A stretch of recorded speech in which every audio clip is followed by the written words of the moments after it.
বাংলাদেশের সাবেক বিদ্যুৎ, জ্বালানি ও খনিজ সম্পদ প্রতিমন্ত্রী নসরুল হামিদ বিপুকে ঘিরে অভিযোগ, বিতর্ক ও ক্ষমতার গল্প বহুদিন ধরে রাজনৈতিক অঙ্গনে ঘুরে বেড়াচ্ছিল। সাম্প্রতিক প্রেক্ষাপটে তা আরো বিস্তৃতভাবে সামনে আসছে। দীর্ঘ ১.৫ দশক ধরে দেশের অন্যতম গুরুত্বপূর্ণ অর্থনৈতিক খাত বিদ্যুৎ ও জ্বালানি তার প্রত্যক্ষ নিয়ন্ত্রণে থাকার কারণে তাকে ঘিরে ক্ষমতার কেন্দ্রীভবন, সুবিধা বন্টন এবং অর্থনৈতিক প্রভাব বিস্তারের একটি আলাদা বাস্তবতা তৈরি হয়েছিল বলে রাজনৈতিক বিশ্লেষকদের অনেকে মনে করেন।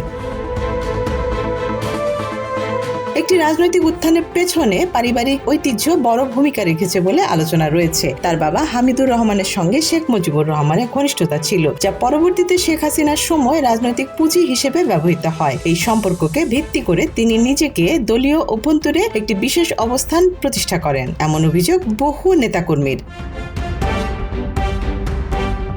দলের ভেতরে তার আচরণ নিয়েও দীর্ঘদিনের ক্ষোভ রয়েছে। অভিযোগ অনুযায়ী তিনি গ্রুপ কেন্দ্রিক রাজনীতি করতেন এবং দলের অনুগতদের বাইরে অন্য কাউকে মূল্যায়ন করতেন না। অনেকের দাবি তিনি দলীয় কার্যালয়, বিশেষ করে ধানমন্ডির ৩A নম্বর অফিসকে প্রায় ব্যক্তিগত নিয়ন্ত্রণে রাখতেন। সাধারণ নেতাকর্মীদের সঙ্গে দুর্ব্যবহার, ভিন্ন মতের প্রতি অসহিষ্ণুতা এবং ছাত্র রাজনীতিতে প্রভাব খাটিয়ে অনেকের ক্যারিয়ার নষ্ট করার অভিযোগও তার বিরুদ্ধে রয়েছে। শিক্ষাঙ্গনেও তার প্রভাব বিস্তারের কথা বলা হয়। ঢাকার একটি বড় পাবলিক বিশ্ববিদ্যালয়কে কেন্দ্র করে তিনি দীর্ঘদিন একটি বলয় তৈরি করেছিলেন, যেখানে নিয়োগ, ছাত্র রাজনীতি ও প্রশাসনিক সিদ্ধান্তে তার প্রভাব ছিল বলে অভিযোগ রয়েছে। সাবেক ছাত্র নেতাদের একটি অংশ দাবি করেন তার অপছন্দের কারণে অনেকেই রাজনীতি থেকে ছিটকে পড়েছেন।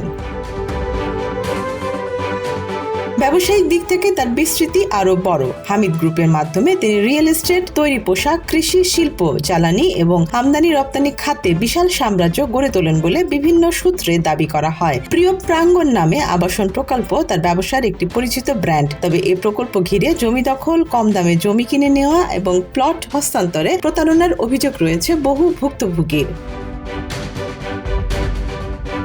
কেরানীগঞ্জ, বুড়িগঙ্গা তীরবর্তী এলাকা এবং ঢাকার আশেপাশে খাস জমি, জলাশয় ও দুর্বল মালিকদের সম্পত্তি দখলের অভিযোগও তার বিরুদ্ধে এসেছে। স্থানীয়দের মতে রাজনৈতিক প্রভাব ব্যবহার করে এসব জমি অধিগ্রহণ করা হয়েছিল এবং পরে তা আবাসিক প্রকল্পে রূপান্তর করা হয়। জ্বালানি খাতের বিষয়টি সবচেয়ে বেশি আলোচিত। অভিযোগ রয়েছে LNG আমদানি, বিদ্যুৎ কেন্দ্র স্থাপন এবং জ্বালানি ক্রয়ের মতো বড় প্রকল্পগুলোতে তিনি নিজ বা তার ঘনিষ্ঠদের প্রতিষ্ঠানকে সুবিধা পাইয়ে দিয়েছেন। কিছু অনুসন্ধান প্রতিবেদনে বলা হয়েছে তার ঘনিষ্ঠরা শেল কোম্পানি খুলে সরকারের সঙ্গে ব্যবসা করতে এবং বড় অঙ্কের অর্থ কমিশন হিসেবে নেওয়া হতো। LNG আমদানির ক্ষেত্রে আন্তর্জাতিক কোম্পানির সঙ্গে চুক্তিতে তার সংশ্লিষ্টতা নিয়েও প্রশ্ন উঠেছে। দুর্নীতি দমন কমিশন ইতোমধ্যে তার বিরুদ্ধে একাধিক মামলা করেছে। জ্ঞাত আয় বহির্ভূত সম্পদ অর্জন এবং অস্বাভাবিক ব্যাংক লেনদেন এবং সম্পদ গোপনের অভিযোগে তার ও তার পরিবারের সদস্যদের বিরুদ্ধে তদন্ত চলছে। বিভিন্ন অভিযানে তার সম্পত্তি, ব্যাংক হিসাব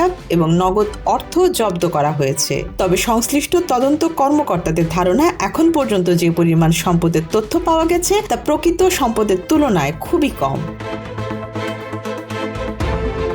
বিদেশে সম্পদ পাচারের অভিযোগও রয়েছে। বিভিন্ন সূত্রে দাবি করা হয় ইউরোপ, যুক্তরাজ্য ও অস্ট্রেলিয়া সহ একাধিক দেশে তার বিপুল পরিমাণ সম্পদ রয়েছে। তার পরিবারের সদস্যরা দীর্ঘদিন ধরে বিদেশে অবস্থান করছেন। রাজনৈতিক পরিবর্তনের পর তিনিও দেশের বাইরে চলে গেছেন, এমন তথ্য বিভিন্ন মাধ্যমে এসেছে, যদিও এ বিষয়ে আনুষ্ঠানিকভাবে নিশ্চিত কিছু বলা হয়নি। এছাড়া দেশে থাকা সম্পদ বিক্রির চেষ্টা এবং হুন্ডির মাধ্যমে অর্থ বিদেশে পাঠানোর অভিযোগও উঠেছে। গুলশান, বনানী সহ ঢাকার বিভিন্ন এলাকায় তার মালিকানাধীন জমি, বাড়ি বিক্রির তৎপরতার খবর বিভিন্ন মহলে আলোচিত।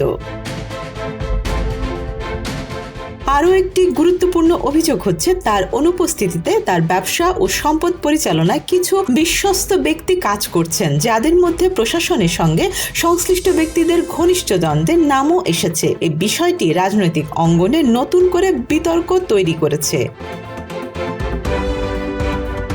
সব মিলিয়ে একসময় ক্ষমতার কেন্দ্রবিন্দুতে থাকা নসরুল হামিদ বিপু এখন বহুমাত্রিক অভিযোগ, তদন্ত ও রাজনৈতিক বিতর্কের মুখে। তার বিরুদ্ধে ওঠা অভিযোগগুলো কতটা প্রমাণিত হবে এবং এর আইনি ও রাজনৈতিক পরিণতি কি দাঁড়াবে তা নির্ভর করছে চলমান তদন্ত, বিচার প্রক্রিয়া এবং ভবিষ্যৎ রাজনৈতিক পরিস্থিতির ওপর। Desk report, Dhaka express.